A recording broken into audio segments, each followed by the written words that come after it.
જય શ્રી કૃષ્ણ. શિવ મહાપુરાણ રુદ્ર સંહિતા સૃષ્ટિ ઉપાયાન ખંડ. આ જગતની પૂર્વે એક તત્વ આત્મા રૂપે હતું અને કોઈ પણ ન હતું. તેણે વિચાર્યું કે હું લોકોની રચના કરું. એમ વિચારી તેમણે અમૂર્ત સ્વરૂપે પોતાની મૂર્તિ કલ્પી. હે સજ્જનો, તે પરમ તત્વનું વર્ણન તો કેમ કરી શકાય?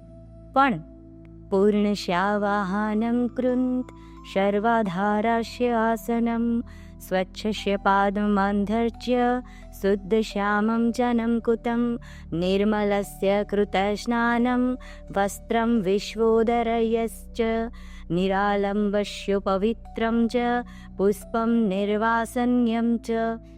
જે પૂર્ણ પરમાત્મા છે તેને આહ્વાનની શી જરૂર? સર્વના આધારરૂપને આસનની શી જરૂર? પરમ સ્વચ્છને અર્ધ પાદ્ય અને આચમન શું કામના? નિર્મળને વળી સ્નાન શા માટે? વિશ્વોદરને વસ્ત્ર શું કામના? નિરાલંબને ઉપવીતની શી જરૂર? જે નિર્વાસનિક છે તેને પુષ્પ અર્પણ કરો તો પણ શું? નિર્લેપને ધૂપની જરૂર નથી. સ્મરણનીયને આભૂષણની અપેક્ષા નથી. નિત્ય તૃપ્તને નૈવેદ્ય શા? અનંતની પ્રદક્ષિણા કેમ થાય? અદ્રયને નમસ્કાર કેમ કરાય? અવેદને સ્તુતિ શું ઉપયોગી? સ્વયં પ્રકાશને આરતીની શી જરૂર? અને જે પૂર્ણ છે, સર્વ રીતે પૂર્ણ છે, તેનું વિસર્જન કેમ કરી શકાય? પૂજાના આવા ષોડશોપચારોથી નિરાકાર નિર્ગુણ સ્વરૂપ પરમાત્મા પ્રત્યે નિરર્થક છે. ભક્તની માત્ર ભાવના જ એ તેની તૃપ્તિ છે. પરંતુ ભક્તના સંતોષ માટે શિવજીએ નિરાકાર સ્વરૂપમાંથી સાકાર થવાની કૃપા કરી, જેથી ભક્ત પોતાના ઈશ્વરની ભક્તિ વિધિપૂર્વક કરી શકે. પરમ અમૂર્ત સ્વરૂપમાંથી જે મૂર્તિ પ્રગટ થઈ તે સર્વ ઐશ્વર્યમય શુદ્ધ સ્વરૂપ, સર્વની આદિ અને સર્વએ વંદન કરવા લાયક હતી. તે પ્રગટ થઈ એટલે પરબ્રહ્મ અદૃશ્ય થઈ ગયું. આ પ્રગટ મૂર્તિને તે પરબ્રહ્મનું શિવરૂપ છે, તેને વિદ્યાનો ઈશ્વર પણ કહે છે. તે એકલા વિહાર કરતા ઈશ્વરે પોતાના સ્વરૂપમાંથી એક શક્તિ પ્રગટ કરી, જેને વિદ્વાનો પ્રદાન પ્રકૃતિ પરામાયા કે શક્તિ ત્રણેય દેવોને ઉપજાવનારી મૂળ કારણરૂપ આદ્ય શક્તિ કહેવાય છે. તે અષ્ટભુજા અંબિકા છે. શિવ પરમ પુરુષ છે, તેમનો કોઈ ઈશ્વર નથી. શક્તિની સાથે રહી તેમણે એક ક્ષેત્રની રચના કરી છે. તે ઉત્તમ ક્ષેત્રને કાશી કહે છે. તે પરમ મોક્ષ પ્રદાન કરનારું છે. આ ક્ષેત્ર આનંદનું કારણ હોય આનંદવન પણ કહેવાય છે. શિવ શક્તિએ વિષ્ણુની ઉત્પત્તિ કરી.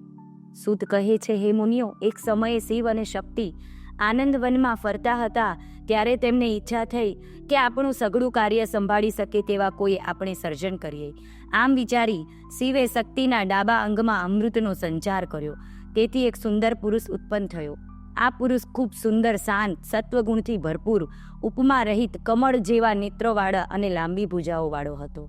પ્રગટ થતાં જ તેણે પરમેશ્વર શિવને પ્રણામ કર્યા અને કહ્યું, હે પ્રભુ, મારું નામ કહો અને કામ કહો. શિવશક્તિ તેને જોઈને ખૂબ પ્રસન્ન થયા અને કહ્યું કે તમે વ્યાપક હોઈ વિષ્ણુ નામે પ્રખ્યાત થશો. તમે દ્રઢતાપૂર્વક તપ કરો. આમ કહીને શિવશક્તિ અંતર ધ્યાન થયા. શિવની આજ્ઞા અનુસાર વિષ્ણુએ તપ કરવા માંડ્યું અને હૃદયમાં શિવનું સ્મરણ કરવા લાગ્યા. લાંબા તપ પછી જ્યારે ધ્યાનમાંથી જાગૃત થયા ત્યારે તેમને થયેલા પરિશ્રમથી તેમના અંગમાંથી જળધારાઓ વહેવા લાગી.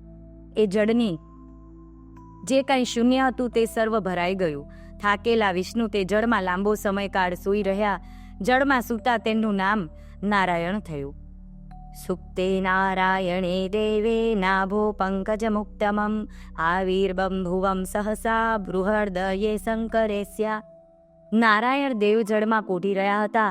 ત્યાં શિવની ઈચ્છાથી તેમની નાભીમાંથી એક કમળ પ્રગટ થયું. અનંત વિસ્તારવાળા આ કમળમાંથી બ્રહ્મા પ્રગટ થયા.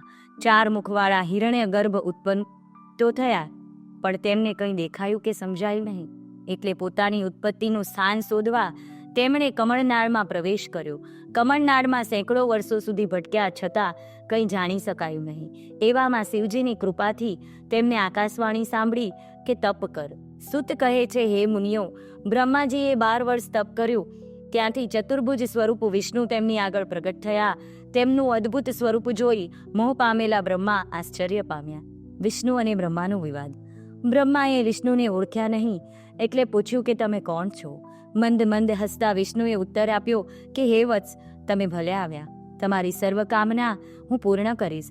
વત્સ કહીને સંબોધ્યા એટલે બ્રહ્માને ખોટું લાગ્યું. તેમનો રાજસ સ્વભાવ જાગ્રત થયો. તેમણે વિષ્ણુને ઠપકો આપ્યો કે ગુરુજન શિષ્યને કહે તેમ તમે મને વત્સ કેમ કહો છો? હું સ્વયંભૂ અજન્મા પિતામહ છું. વિષ્ણુએ કહ્યું, તમે તો મારી નાભીમાંથી પ્રગટ થયેલા કમળમાંથી જન્મ્યા છો, તે કેમ ભૂલી જાઓ છો? હે બ્રહ્મા, તમે નહીં પણ હું જ સર્વવ્યાપક પરમાત્મા છું અને જગત આખું મારું જ રૂપ છે. માટે તમે મારે શરણે આવો. શિવની માયાથી મોહિત થયેલા બ્રહ્માએ તિરસ્કાર કરીને કહ્યું કે તમે મિથ્યાવચન છો, પિતામહ તો હું છું. વાત વધી ચડી. વાગ યુદ્ધમાંથી બાહુ યુદ્ધ થયું અને સમુદ્ર ખળભળી ઉઠ્યો. તે સમયે બેઉના આશ્ચર્ય વચ્ચે ત્યાં તેમની સમય પ્રલયકાળના અગ્નિ જેવું ઉપમા ન આપી શકાય તેવું આદિ કે અંત વગરનું લિંગ પ્રગટ થયું.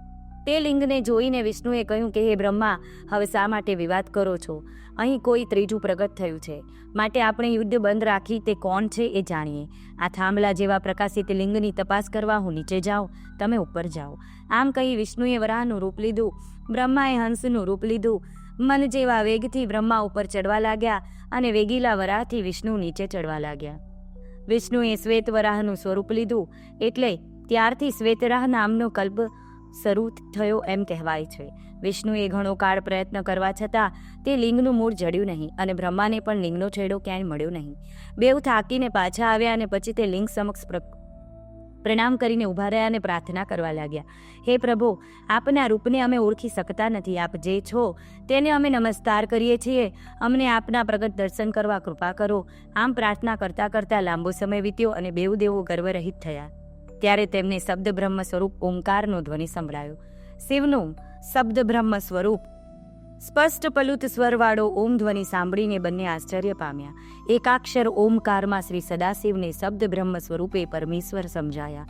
એકાક્ષર ઓમ સ્વરૂપે પરમ કારણ સ્વરૂપ સત્ય આનંદ અમૃત સ્વરૂપ પરબ્રહ્મના દર્શન બ્રહ્મા તથા વિષ્ણુને થયા. ઓમકારમાં રહેલા આકારથી બ્રહ્માંડ ઈંડામાંથી જન્મેલા બીજરૂપ બ્રહ્મા કહેવાય છે. ઉકારથી વિષ્ણુ અને મકરથી જન્મેલા મહાદેવ કહેવાય છે. આકાર વડે સૃષ્ટિ સર્જન, ઉકાર વડે મોહ પ્રાપ્તિ અને મકાર વડે નિત્ય કૃપા થાય છે. આવું ઓમકાર સ્વરૂપ જોઈને તેમણે ભગવાન સદાશિવની સ્તુતિ કરી.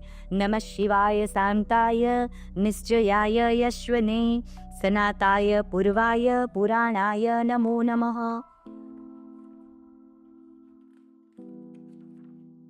સ્તુતિ કરતા બ્રહ્મા અને વિષ્ણુને સદાશિવના શબ્દ સ્વરૂપનું અદ્ભુત દર્શન થયું ને તેને 5 મુખ હતા, 10 હાથ હતા અને કપૂર જેવું ઉજ્જવળ શરીર આભૂષણોથી શોભતું હતું. આવા દિવ્ય શબ્દમય સ્વરૂપને મસ્તકના સ્થાને આકાર, લલાટના સ્થાને આકાર, જમણું નેત્ર ઇકાર, ડાબું નેત્ર ઇકાર, જમણું કાન ઉકાર, ડાબો કાન ઉકાર, રુકાર જમણો ગાલ રુકાર, ડાબો ગાલ લુકાર, જમણી નાસિકા, રુકાર ડાબી નાસિકા, એકાર ઉપલો હોઠ, એકાર નીચલો હોઠ, ઓકાર ઉપરના દાંત, ઓમકાર નીચેના દાંત હતા. તાળવાના સ્થાને અમ અને અહ હતા. ક વર્ગને 5 અક્ષરો ક, ખ, ગ, ઘ તેમના જમણા 5 હાથ સ્વરૂપ હતા. તો ચ વર્ગના 5 અક્ષરો તેના ડાબા 5 હાથ હતા. ટ વર્ગના 5 અક્ષરો તેમના જમણા 5 પગ અને ત વર્ગના 5 અક્ષરો ડાબા 5 પગ હતા. પકારનું પેટ, ફકાર જમણું પડખું, બકાર પડખું, ભકાર ગાંધ્ય અને મકાર તેમનું હૃદય હતું. યથી સાકાર સુધીના વર્ણો એ પ્રભુની 7 ધાતુઓ હકાર નાભિરૂપ અને ક્ષકાર પ્રાણરૂપ કહેવાય છે. બ્રહ્મા અને વિષ્ણુએ નમસ્કાર કરીને તે શબ્દ બ્રહ્મ સામે જોયું તો તેમને ઓમકારથી પ્રગટ થયેલો 5 કળાવાળો 38 અક્ષરોવાળો મંત્ર દેખાયો. તે ઉપરાંત રુદ્ર ગાયત્રીને મંત્ર તેણે કહ્યું. ઓમ તત્પુરુષાય વિદ્મહે મહાદેવાય ધીમહિ તન્નો રુદ્ર પ્રચોદયાત. વળી મૃત્યુંજય મંત્ર પણ, પંચાક્ષર મંત્ર, ચિંતામણી મંત્ર, દક્ષિણામૂળી મંત્ર પણ જોયા. એટલે તે મંત્રોને હૃદયમાં ઉતારી ગ્રહણ કર્યા પછી 2 હાથ જોડી બંને સ્તુતિ કરવા લાગ્યા. નાગેન્દ્ર હારાય ત્રિલોચનાય ભસ્માંગરાય મહેશ્વરાય નિત્યાય શુદ્ધાય નિરંજનાય તસ્મૈ નકારાય નમઃ શિવાય મંદાકિની સલિલચંદન તરિક્તરયાય નંદીશ્વર પરમનાથમ મહેશ્વરાય મંદાર પુષ્પ વિષ્ણુ પુષ્પ પૂજિતાય તસ્મૈ મકારાય નમઃ શિવાય શિવાય ગૌરી વંદનાજમ વૃંદ શૂર્યાય દક્ષાધ્વર નાસકાય શ્રીનીલકંઠાય વૃષભધ્વજાય તસ્મૈ સિકારાય નમઃ શિવાય વસિષ્ઠકુમદોભવ ગોતર્મન્નાય મુનિદેવાર્ધચિત્તશેખરાય ચંદ્રાકવૈશ્યનારાય લોચનાય તસ્મૈ વકારાય નમઃ શિવાય યક્ષસ્વરૂપરાય જટાધરાય પિનાકહસ્તાય સનાતનાય દિવ્યાય દેવાય દિગંબરાય તસ્મૈ યકારાય જ નમઃ શિવાય. આ પ્રમાણે બ્રહ્મા અને વિષ્ણુએ ભગવાન સદાશિવની પંચાક્ષર સ્તોત્રથી સ્તુતિ કરી. એ કરુણાસાગર મહાદેવ ત્યાં દેવી ઉમા સહિત પ્રગટ થયા. તેમણે પ્રસન્ન થઈને વિષ્ણુ તથા બ્રહ્માને વેદોનું જ્ઞાન આપ્યું. એ કહેવા લાગ્યા કે હે ઉત્તમ દેવો, હું તમારી પ્રાર્થનાથી પ્રસન્ન થયો છું.